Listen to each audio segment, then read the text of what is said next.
वक्रतुंड महाकाय सूर्यकोटि समप्रभ निर्विघ्नं कुरु मे देव सर्वकार्येषु सर्वदा। वक्रतुंड महाकाय सूर्यकोटि समप्रभ निर्विघ्नं कुरु मे देव सर्वकार्येषु सर्वदा। पोष मास के इस महात्म्य में आज मैं आपको भगवान विष्णु के हयग्रीव अवतार का कारण तथा हयग्रीव स्वरूप से हयग्रीव दानव का वध वाली कथा का प्रसंग सुनाने जा रही हूँ। आइए अब हम भगवान विष्णु के हयग्रीव अवतार का प्रसंग सुनते हैं। ऋषिगण बोले, सूत जी आपने बड़े आश्चर्य की बात कही। जो भगवान विष्णु सबके कर्ता धर्ता हैं, उनका भी मस्तक कटकर धड़ से अलग हो गया। फिर उस धड़ पर घोड़े का सिर रखा गया और वे हयग्रीव कहलाने लगे। वेद भी जिनकी स्तुति करते हैं, संपूर्ण देवता को आश्रय देना जिनका स्वाभाविक गुण है तथा जो समस्त कारणों के परम कारक हैं, उन आदिदेव जगत प्रभु भगवान श्री हरि को भी छिन्न मस्तक हो जाना पड़ा। यह देव की करामात है, परंतु हे महामते, ऐसी घटना कैसे घट गई? आप कृपा करके हमें वह सुनाने की कृपा करें। सूत जी कहते हैं, हे मुनिगणों, भगवान विष्णु परम तेजस्वी एवं देवताओं के भी देवता हैं। उनकी लीला बड़ी विचित्र है। तुम सब लोग सावधान होकर इस अद्भुत और पवित्र पुण्यफल देने वाली कथा को सुनो। एक समय की बात है, सनातन परम प्रभु भगवान श्री हरि को घोर युद्ध करना पड़ा। 10,000 वर्षों तक वे युद्ध भूमि में डटे रहे। फिर तो उन्हें थकान महसूस होने लगी, तब वे अपने पुण्य प्रदेश बैकुंठ में चले गए। पद्मासन लगाकर बैठ गए, धनुष पर डोरी चढ़ा ली। इसी अवस्था में धनुष को भूमि पर टेक कर उसी के सहारे वे कुछ झुक गए। फिर उसी पर भार देकर अलसाने भी लगे।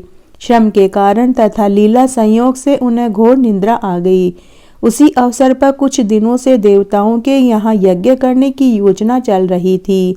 इंद्र, ब्रह्मा, शंकर सभी देवता यज्ञ करने में तत्पर होकर भगवान श्री हरि से मिलने बैकुंठ में गए। देवताओं का कार्य निर्विघ्न चलता रहे, यही उस यज्ञ का उद्देश्य था। वहां उन्हें यज्ञेश्वर भगवान विष्णु का दर्शन नहीं मिला। फिर वे ध्यान द्वारा पता लगाकर वे जहां भगवान विराजमान थे वहां पहुंच गए। परम प्रभु भगवान श्री हरि योग निद्रा के अधीन होकर अचेत से पड़े थे। तब वे देवता लोग वहीं ठहर गए। जब भगवान की निद्रा भंग हुई तब वे देवता अत्यंत चिंतित हो गए। ऐसी स्थिति में इंद्र ने प्रधान देवताओं को संबोधन करके कहा कि अब क्या करना चाहिए। देवताओं, आप स्वयं विचार करें, भगवान विष्णु को कैसे जगाया जाए। तब भगवान शंकर ने कहा कि देवताओं, यद्यपि किसी की निद्रा भंग करना निषिद्ध आचरण है, फिर भी यज्ञ का कार्य संपन्न करने के लिए इन्हें जगाना ही पड़ेगा। तब ब्रह्मा जी ने वम्री नामक एक कीड़ा उत्पन्न किया और सोचा, धनुष पृथ्वी पर ही है, यह कीड़ा उस धनुष की ताहत को काट देगा। तदनंतर आगे की रस्सी को काटते ही झुका हुआ धनुष ऊपर को तन उठेगा। फिर तो देवाधिदेव श्री हरि की निद्रा टूट जाएगी। तब देवताओं का कार्य सिद्ध होने में कोई संदेह न रहेगा। इस प्रकार मन में विचार करके प्रधान देवता अविनाशी ब्रह्मा जी ने वैसा करने के लिए वम्री को आज्ञा दे दी।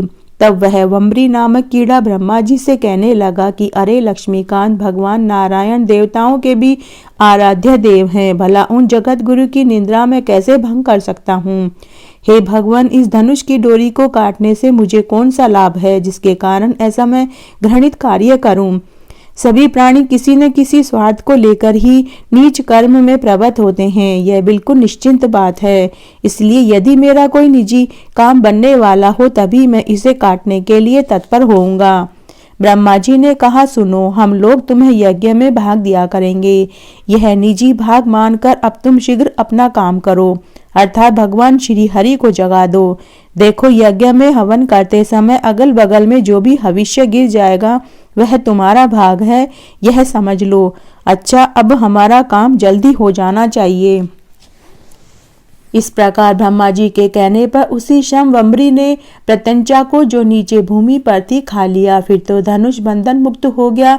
प्रत्यंचा करते ही दूसरी ओर की डोरी भी वैसे ही ढीली पड़ गई। उस समय बड़े जोर से भयंकर शब्द हुआ, जिससे देवता भयभीत हो गए। चारों ओर अंधकार छा गया, सूर्य की प्रभा क्षीण हो गई। फिर तो सभी देवता घबराकर सोचने लगे कि अहो, ये कैसा भयंकर समय उपस्थित हो गया है। समस्त देवता यूं सोच रहे थे, इतने में पता नहीं भगवान विष्णु का मस्तक, कुंडल तथा मुकुट सहित कहाँ उड़कर चला गया। कुछ समय के बाद जब घोर अंधकार शांत हुआ, तब भगवान शंकर और ब्रह्मा जी ने श्री हरि का श्री विग्रह बिना मस्तक का पड़ा हुआ है, यह बड़े आश्चर्य की बात सामने आ गई। भगवान विष्णु के केवल धड़ को देखकर उन श्रेष्ठ देवताओं ने आश्चर्य की सीमा न रही।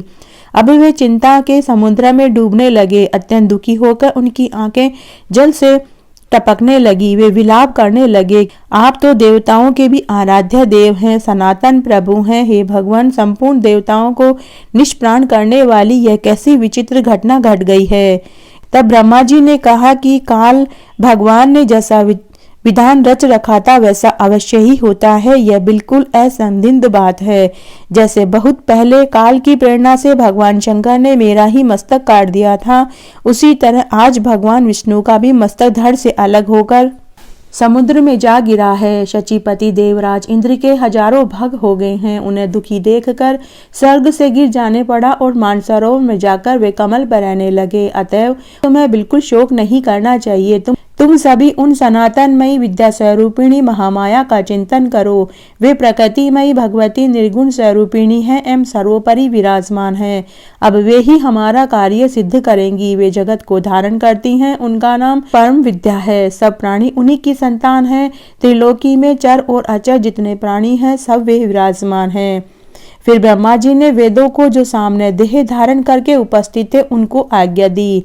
ब्रह्मा जी ने कहा कि ब्रह्मा विद्या स्वरूपिणी भगवती जगदम्बिका परम आराध्य है। उन सनातनी देवी के अंगों का साक्षात होना कठिन है। वे भगवती महामाया संपूर्ण कर्मों को सिद्ध कर देती है, अतः तुम लोग उनकी स्तुति करो। तब ब्रह्मा जी का कथन सुनकर उन भगवती का, जो ज्ञान गम्या है, महामाया नाम से प्रसिद्ध है तथा जिन पर संपूर्ण जगत अवलंबित है, उनका स्तवन करने लगे। अभी बोले, हे देवी, आप महामाया हैं। जगत की सृष्टि करना आपका स्वभाव है। कल्याण में विग्रह धारण करने वाली एवं प्राकृतिक गुणों से रहित हैं। अखिल जगत आपका शासन मानता है तथा भगवान शंकर के सामने मनोरथ पूर्ण किया करती हैं। हे माता, आपके लिए नमस्कार है। संपूर्ण प्राणियों को आश्रय देने के लिए आप पृथ्वी स्वरूपा हैं। प्राणधारियों के प्राण भी आप ही हैं।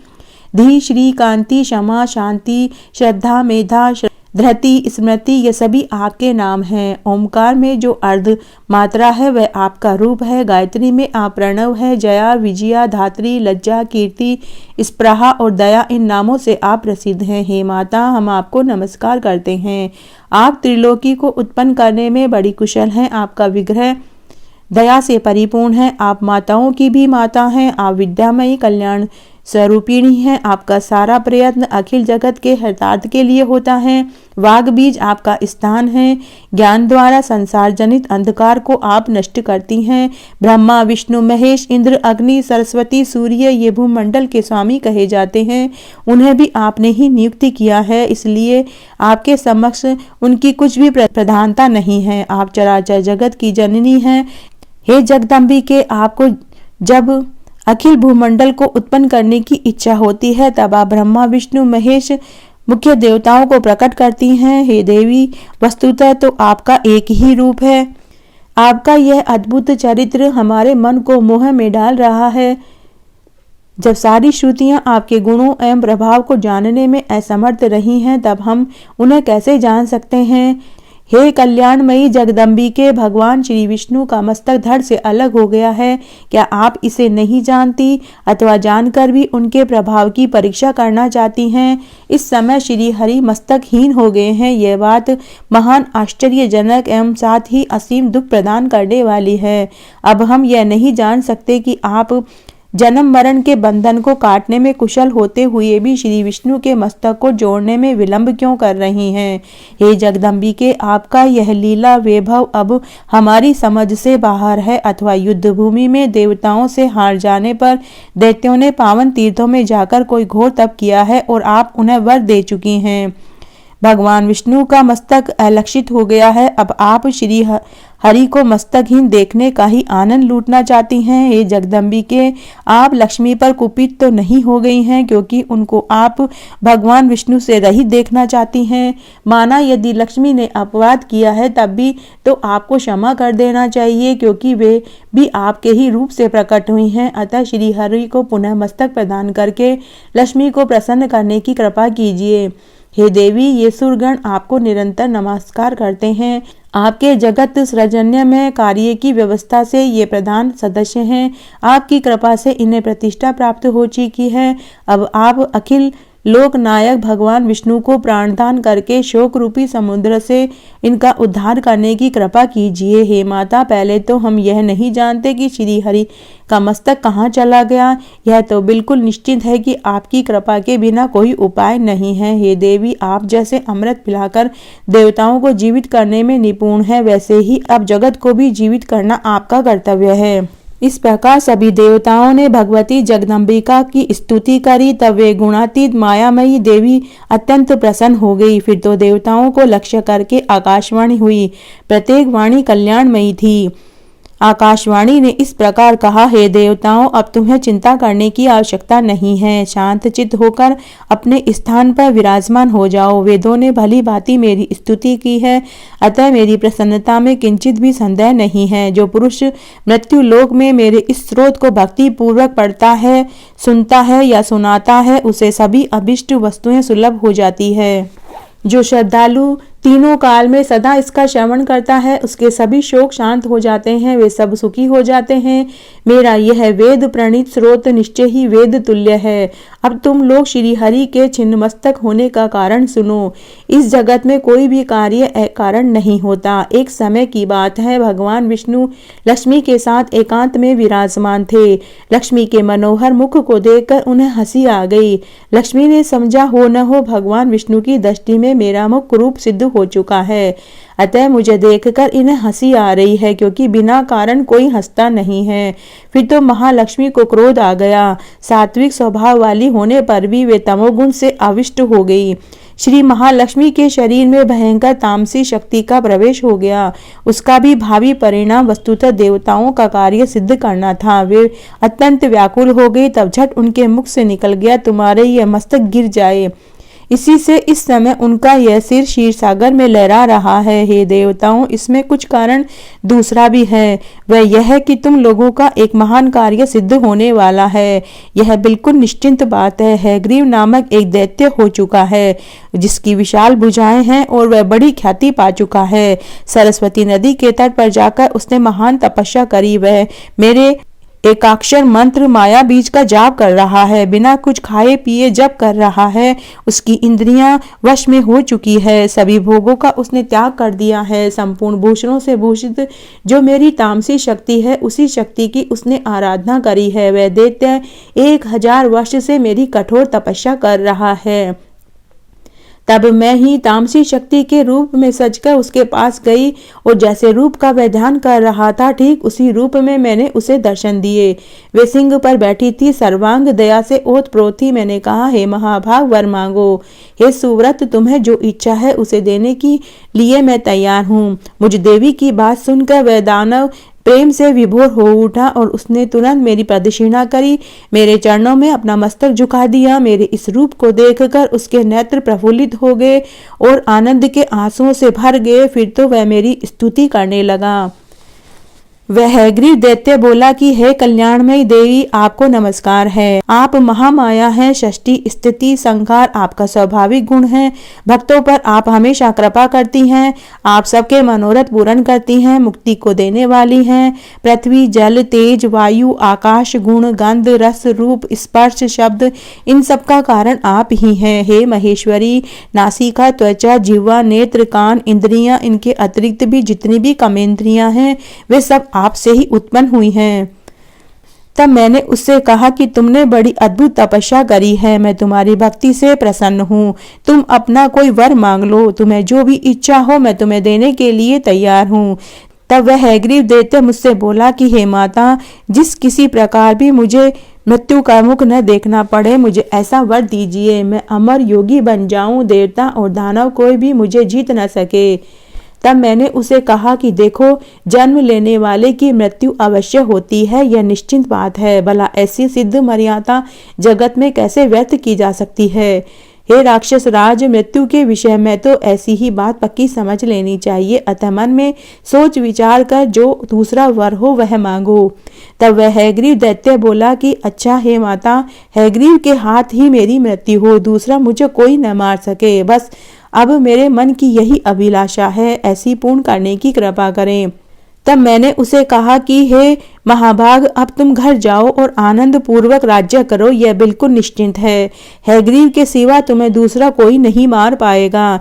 इस प्रकार उस दानव को मैंने यह वर दिया और मैं उसे वर देकर अंतर्ध्यान हो गई। वह दैत्य भी असीम आनंद का अनुभव करते हुए अपने घर चला गया।